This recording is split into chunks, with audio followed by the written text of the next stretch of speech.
Bismillahirrahmanirrahim. Alhamdulillahilladzi tahabbaba ila ibadihi bi anwa'in ni'am kay yarji'u wa yashkuru ala ma an'am.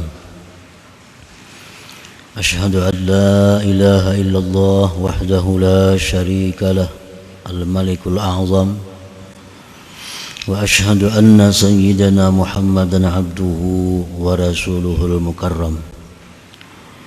Allahumma salli wa sallim ala sayyidina wa maulana Muhammadinil mu'azzam wa ala alihi wa sahbihi wa dhurriyyatihi wa atba'ihi ila yaumin nadam. Amma ba'du. Yang kita hormati dan kita cintai para habaib dan para alim ulama, guru-guru agama, para muhibbin, hadirin hadirat rahimakumullah. Puji dan syukur kita haturkan kehadirat Allah yang mana pada malam ini kembali Allah kumpulkan kita bersama-sama di majlis yang penuh berkah dan rahmat ini. Salawat dan salam kita haturkan kepada junjungan kita Nabi besar Muhammad sallallahu alaihi wasallam dan kepada seluruh keluarga, para sahabat, zurriyat dan pengikut beliau. Para muhibbin rahimakumullah. Al-hikmatul haliyatu wasittun minal hikamil ataiyah. Qala al-imam Ahmad ibn Athaillah as-Sakandari rahimahullah wa nafa'ana bi'ulumi. Hikmah yang ke-61 dari Al-Hikamil Ataiyah. Berkata Imam Ahmad Ibnu Athaillah as-Sakandari rahimahullah wa nafa'ana bi'ulumi. Man lam yuqbil 'ala Allah bimulatafatil ihsan siqa ilaihi bisalasilil imtihan. Yang artinya barang siapa yang tidak berhadap atas Allah dengan kelembutan perbuatan baik Allah, niscaya dia dihalau kepada Allah dengan rantai-rantai ujian.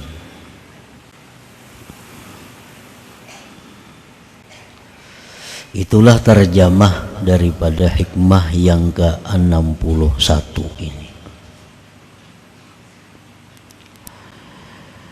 Sunnatullah istid'a'ul ibad li ta'atihi wa khidmatihi bi sa'atil arzaq wa dawamil mu'afah liyarji'u ila Allah bi ni'matihi.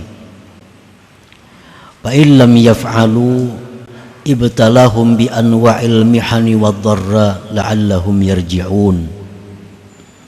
Muraduhu ta'ala ruju'ul ibad ilai kilal fariqain yuradu bihima al-khairu was-sa'adah.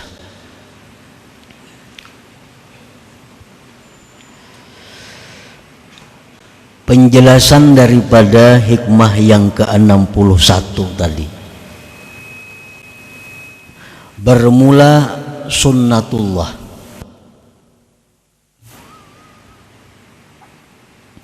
mengajak hamba untuk taat kepadanya, mengabdi kepadanya dengan keluasan rezeki dan selalu afiat, agar mereka itu kembali kepada Allah dengan nikmatnya. Nah, maksudnya adalah bahwa Allah Ta'ala itu mengajak kita agar kita ini mencintai Allah, agar kita ini berhadap kepada Allah. Allah mengajak itu dengan memberikan berbagai macam nikmat, memberikan dengan berbagai macam rezeki, memberikan dengan berbagai macam kesehatan dan keafiatan. Jadi nikmat-nikmat yang kita terima dari Allah itu sebenarnya adalah ajakan dari Allah agar kita ini cinta kepadanya, agar kita ini kembali kepadanya, agar kita ini khidmat kepada Allah. Nah, para muhibbin rahimakumullah, jadi setiap nikmat yang kita terima, setiap nikmat yang kita terima, nikmat itu berkata kepada kita. Andai kata kita ini punya hati yang bersih, kita mendengar apa kata-kata nikmat itu begitu jatuh ke tangan kita. Nah, nikmat itu berkata kepada kita, ujar nikmat, hai orang yang mendapatkanku, ingatlah engkau kepada Allah,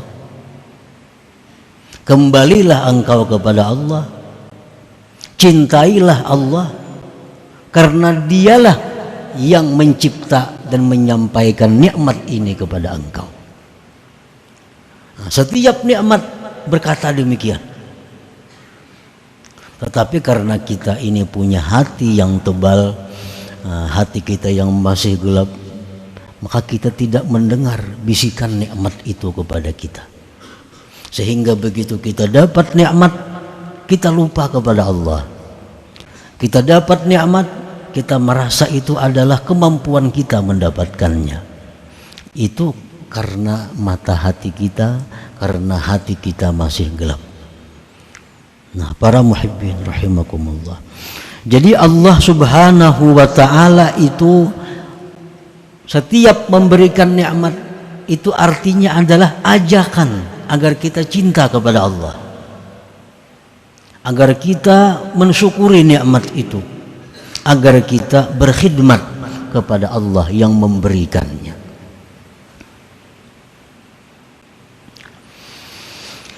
Fa illam yaf'alu, apabila mereka tidak memperbuat, dapat nikmat tapi mereka lupa kepada Allah, bahkan mereka gunakan nikmat itu untuk berpuya-puya, mereka gunakan nikmat untuk meluluskan hawa nafsu syahwatnya, mereka tidak menggunakan nikmat untuk menambah khidmat kepada Allah. Nah, bila demikian, ibtalahum bi anwa'il mihan wad darra, Allah berikan dia bala dengan macam-macam kesusahan, kesengsaraan, la'allahum yarji'un, agar mereka itu sadar kembali kepada Allah. Muraduhu ta'ala ruju'ul ibad ilaih, tujuan Allah itu hanya satu, adalah agar hamba ini kembali kepada Allah. Nah, jadi Allah berikan nikmat tujuannya agar kita kembali kepada Allah. Allah berikan kita kesengsaraan agar kita kembali kepada Allah. Kedua-dua kelompok tadi adalah orang-orang yang dikehendaki Allah kebaikan dan keberuntungan. Ini si Fulan. Nah, Fulan ini diberi Allah nikmat luar biasa, nikmat luasnya, rezeki melimpah ruah, siang malam datangan rezeki, lawang bakunci dikatu kurang daripada luasnya rezeki ini diberikan Allah.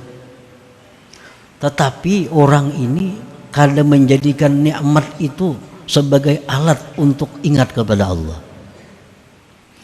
Nah, karena Allah sayang orang ini, Allah tarik nikmat itu. Allah tarik nikmat sehingga dia sengsara, sehingga dia menderita. Nah, dengan itu dia sadar, dia akhirnya kembali kepada Allah. Nah, jadi ada dua golongan manusia.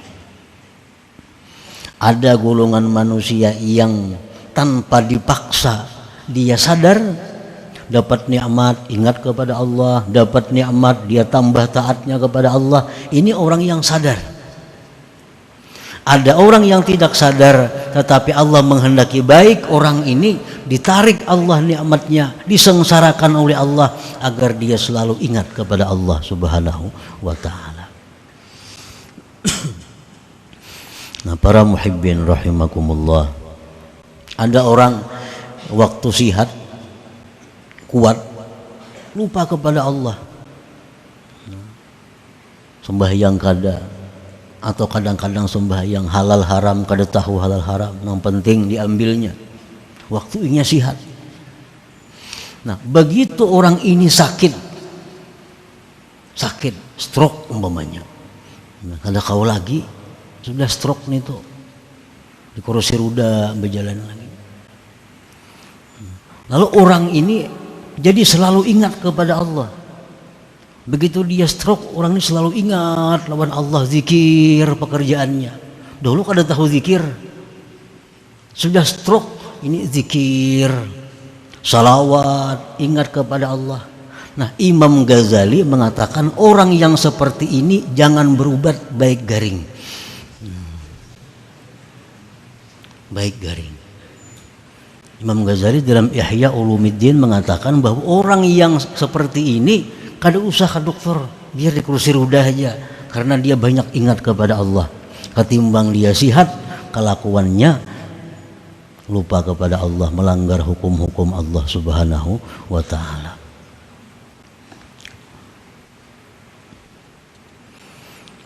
Nah, orang nang kada disayangi Tuhan itu, orang nang kada disayangi Tuhan, nang kada dikehendaki Tuhan, orang ini ahli keberuntungan surga. Dia dapat nikmat lupa kepada Allah, ditambah Tuhan lagi nikmatnya, tambah lupa lagi, akhirnya mati dalam keadaan diistidraj, dilanjur oleh Allah.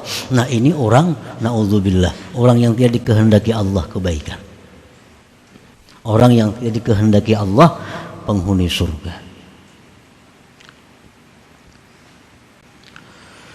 Qaumun basatallahu alaihimun ni'am wa sarafa anhumul balaya wan niqam wa razaqahumus sihhata wal afiyah wa amaddahum bil amwal wal afiyah fasyakaru wa tashawwaqu ila ma'rifatil mun'im biha fakanatin ni'am matiyatan lahum ala sayri ila Allah ta'ala.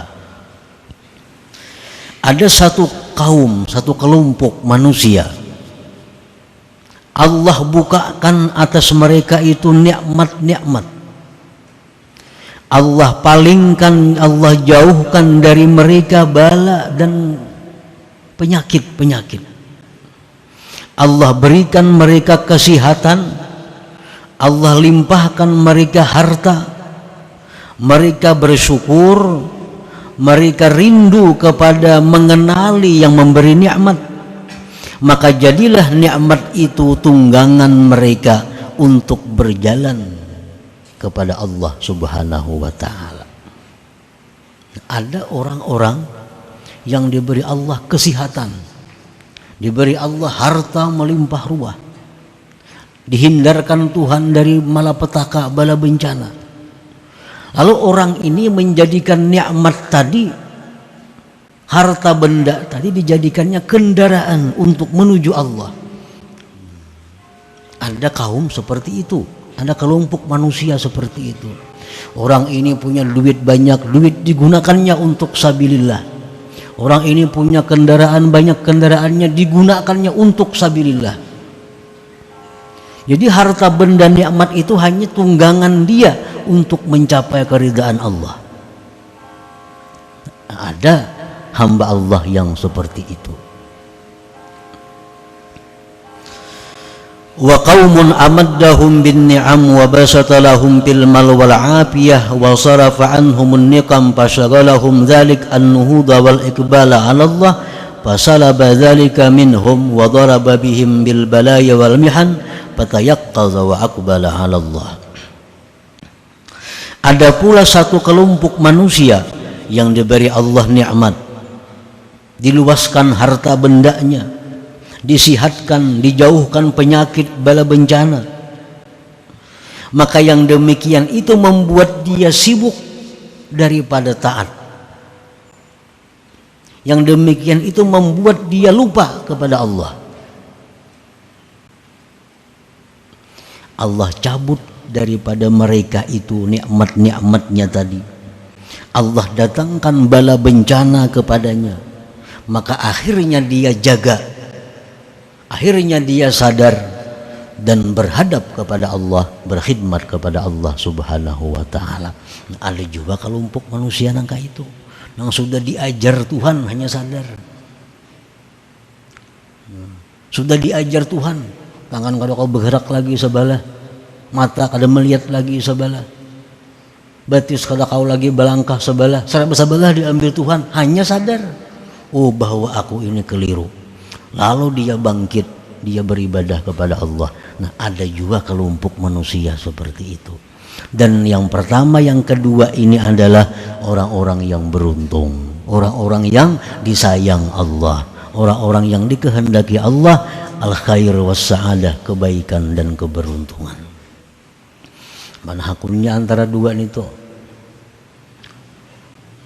Mana hakunnya? Ada orang yang dipukuli dahulu berbiru-biru, hanyar mengaku. Ada orang yang diberi makani, dinyamani, mengaku nyaman nang itu, apa yang berbiru-biru itu.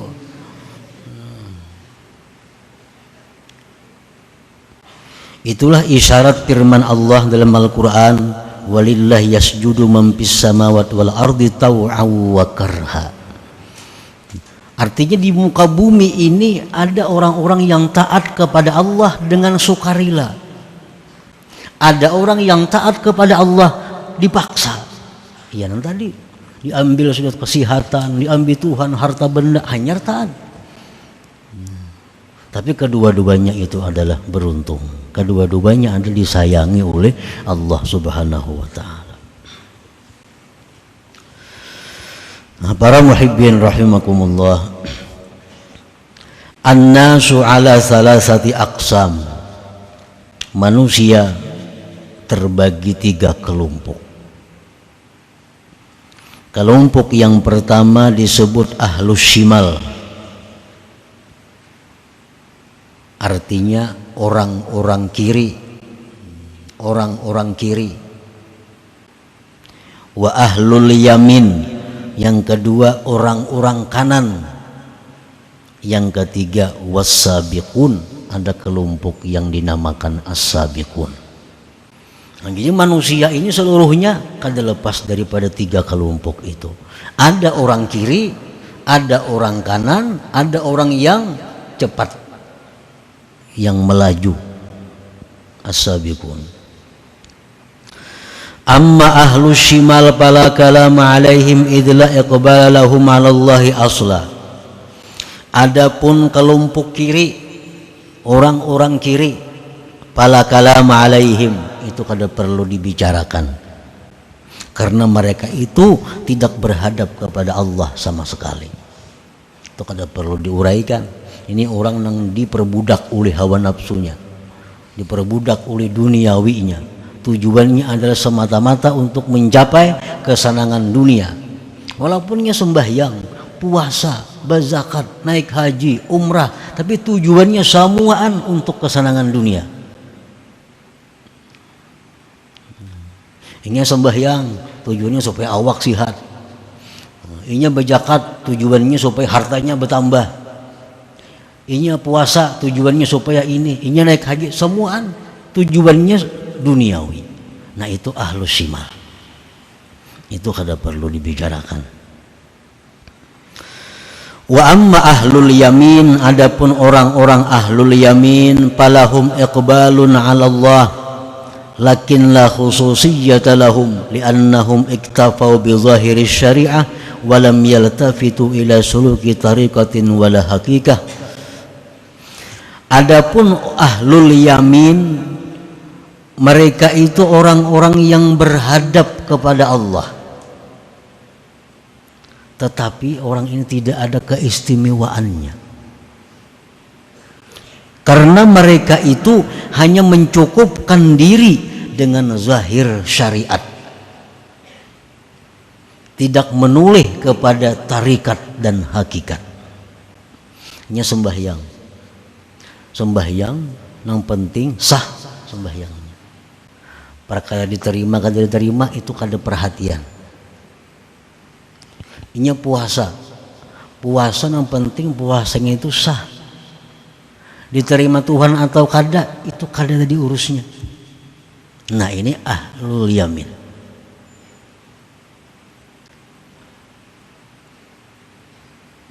Ini kada menggali sembahyang itu kayak apa cara supaya murni bersih. Ini kada menggali apa hakikat dari sembahyang itu. Kan sembahyang itu ada tarikah, sembahyang itu ada caranya agar sembahyang ini menjadi sembahyang yang sampai kepada Allah. Sembahyang itu ada hakikatnya, yang bila mana kita mengetahui hakikat sembahyang, kita akan menjadi orang yang dekat dengan Allah. Nah, hakikat sembahyang, Nabi paling rajin sembahyang, sahabat rajin-rajin sembahyang. Nah, mereka itu sembahyang adalah mengetahui hakikatnya. Salah satu hakikat sembahyang itu adalah tanha anil fahsya wal munkar. Nah, sembahyang itu salah satu hakikatnya adalah mencegah seseorang dari perbuatan buruk, perbuatan munkar. Itu sembahyang. Sembahyang itu hakikatnya adalah agar kita ini mencegah kemungkaran, menyuruh kebaikan. Nah, menyuruh kebaikan, mencegah kemunkaran itu adalah akhlaknya Allah. Akhlaknya Allah. Kan Allah tuh mengajak kita kebaikan. Allah mengajak kita untuk berbuat baik, menjauhi yang munkar. Nah, kalau kita sembahyang itu dengan benar, maka hakikat sembahyang itu akan menjadikan diri kita ini mencegah yang munkar, menyuruh yang ma'ruf. Berarti akhlak kita ini berdekatan dengan akhlaknya Allah Subhanahu wa ta'ala. Itu salah satu hakikatnya sembahyang. Sembahyang itu sendiri kadang mendekatkan kita kepada Allah. Sembahyang itu sendiri kadang mendekatkan kita kepada Allah. Yang mendekatkan kita kepada Allah adalah hakikat sembahyang itu, menjadikan diri kita ini berakhlak sama dengan akhlaknya Allah. Nah, orang ahlul yaminnya kada tahu urusan itu. Pentingnya sembahyang, pentingnya puasa, nya kada tahu hakikat itu macam apa, kada tahu. Nah, orang ahlul yamin ini walaupun berhadap kepada Allah, tapi tidak ada khususiyah, tidak ada keistimewaan bagi mereka. Wa ammas sabiqun, adapun orang-orang sabiqun. Nah, ini yang kita bicarakan. Orang-orang sabiqun ini ala kismain, dua macam. Kismun aqbala 'ala Allah bin ni'am pastaka ila ma'rifatil mun'im faja'ala an-ni'ama wasilatan ila al-wusul fa'ahabbahu wa arrafah. Yang pertama adalah orang-orang yang berhadap kepada Allah, beribadah kepada Allah dengan ni'am, dengan nikmat. Dia menerima nikmat-nikmat Allah setiap hari. Lalu dia rindu, hendak tahu siapa yang memberi nikmat ini. Pastaqa ilal mun'im. Dia rindu kepada yang memberi nikmat. Tiap hari memberi nikmat. Lalu inya rindu, hendak tahu siapa yang memberi aku nikmat tiap hari ini. Nah, maka dia jadikan nikmat itu adalah perantara dia untuk sampai mengenali Allah. Maka fa'ahabbahu wa arrafah, maka orang ini dicintai Allah dan Allah berikan dia ma'rifat. Nah, ini sabikun ngarannya, kelompok sabikun. Orang yang merasakan nikmat ini setiap hari datangnya dari Allah, lalu dia hendak tahu lawan Allah itu.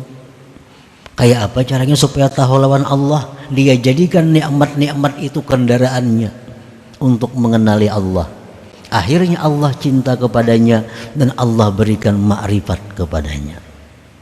Nah, itu golongan ashabul as-sabiqun yang pertama.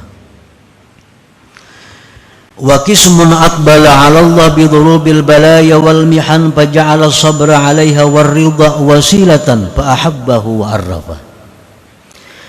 Sabikun yang kedua, orang yang berhadap kepada Allah melalui bala bencana, melalui penyakit-penyakit.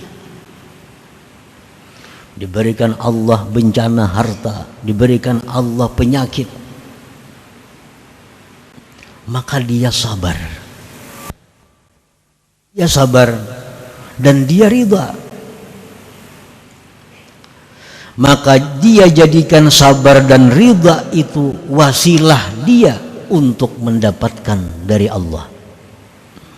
Ahabbahu wa arrafah, maka karena dia sabar, karena dia ridha dengan bala bencana, dengan penyakit dan sebagainya, Allah cinta kepadanya dan Allah berikan pula ma'rifat kepadanya. Nah, itu as-sabiqun juga ngarannya. Nah, para muhibbin rahimakumullah, jadi kesimpulannya bahwa yang ingin kita capai adalah menjadi orang-orang yang sabiqun. Tujuan kita yang pertama agar kita itu ma'rifat kepada Allah melalui nikmat-nikmat yang diberikan Allah. Kalau itu kada mampu, jalan yang kedua, kita ma'rifat kepada Allah melalui bala bencana, penyakit dan malapetaka. Yang penting intinya adalah fa'ahabbahu wa arrafah, Allah cinta kepada kita dan Allah berikan ma'rifat kepada kita, baik jalan nikmat atau jalan nikmah, jalan bencana atau malapetaka. Nah, para muhibbin rahimakumullah, selanjutnya hikmah yang ke-62. La hadratin Nabi sallallahu alaihi wasallam, al-Fatihah. Iyyaka na'budu wa iyyaka nasta'in, ihdinas siratal mustaqim, siratal ladzina an'amta 'alaihim ghairil maghdubi 'alaihim. Ya Allah biha, ya Allah biha, ya Allah bi husnil khatimah.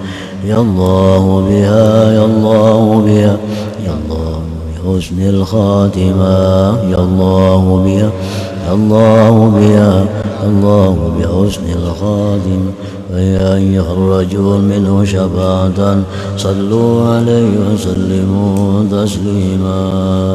اللهم صل وسلم